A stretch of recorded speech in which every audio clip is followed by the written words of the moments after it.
आप जो ये कह रहे हैं कि कल का ट्रेंड समझाइए, मेरा सवाल आपसे उल्टा, पहले ट्रेंड तो बनाइए। ट्रेंड आज बनेगा दीप, क्योंकि हो क्या रहा है पिछले 4 सेशन से, कल का छोड़ दीजिए, बैंक निफ्टी एक दिन 800 करता है, दूसरे दिन 600 बढ़ता है, तीसरे दिन 800 करता है, चौथे दिन 600 बढ़ता है, तो मतलब हाल ऐसा है। सेम हाल निफ्टी का है, बढ़ता कम है, घटता ज्यादा है। कल पहली बार इस बार निफ्टी बैंक निफ्टी दोनों लगातार दूसरे दिन हरे निशान में बंद हुए, और स्मॉल कैप लगातार तीसरे दिन हरे निशान में बंद हुआ है। स्मॉल दूसरे दिन स्मॉल कैप दूसरे दिन। सो हुआ ये कि कल पहली बार ढंग ढांग की ताकत दिखी, नंबर 1।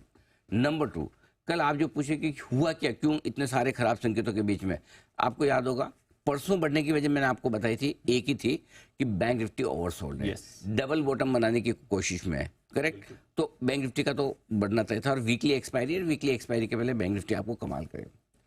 कल बढ़ने की वजह ये थी कि दीप देखिए पिछले 3 दिनों में एफआई ने बेचा नहीं है, बिल्कुल नहीं बेचा, हल्का फुल्का खरीदा ही है, लोकल फंड ने। तो पैनिक किसका था?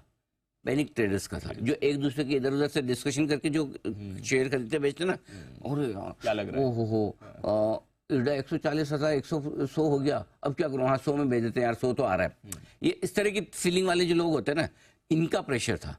और थोड़ा बहुत अपने आप को स्मार्ट मानने वाले, जो कि पिछले 30-40 साल से मार्केट में हैं, जो स्मार्ट हैं भी, उनको लगता है कि जरूरत से ज़्यादा बढ़ गए स्टॉक, इसलिए घटने चाहिए, उन्होंने बेचा।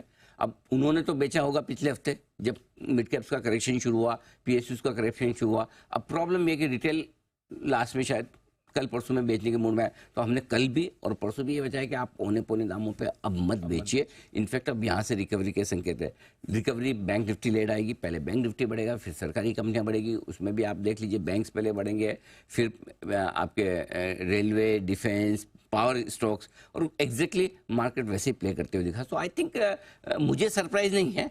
अगर मुझे सरप्राइज है तो एक ही चीज़ से, पिछले हफ्ते और इस हफ्ते बढ़ने और घटने की रोज की जो मात्रा है और जो रोज की रेंज है, वो मेरे लिए सरप्राइजिंग है।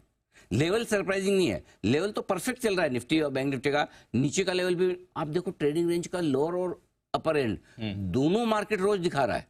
कल भी ऐसा ही हुआ, 45,000 के नीचे आपने 44,850 के आसपास लो बनाया, और 46,175 का हाई की बात थी, 46,170 पर बैंक निफ्टी पहुंचा।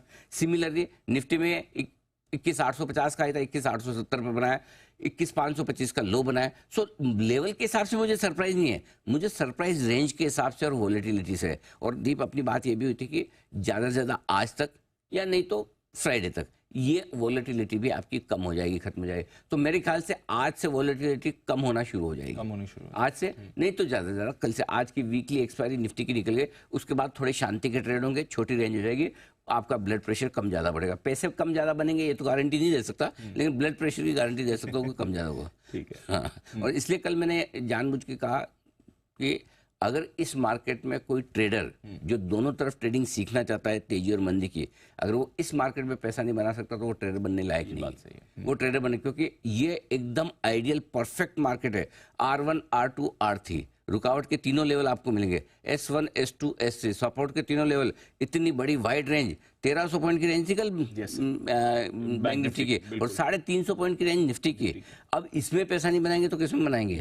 और अगर इसमें स्टॉप लॉस ही ट्रिगर हो रहा है तो फिर कुछ बुनियादी प्रॉब्लम है, correct. So I think traders के लिए भी बहुत आइडियल मार्केट है। इन्वेस्टर्स जिनके 25-25, 30% स्टॉक पीएसयू नीचे आ गए, जहां बढ़िया फर्स्ट क्लास है, उनके लिए भी आइडियल मार्केट है।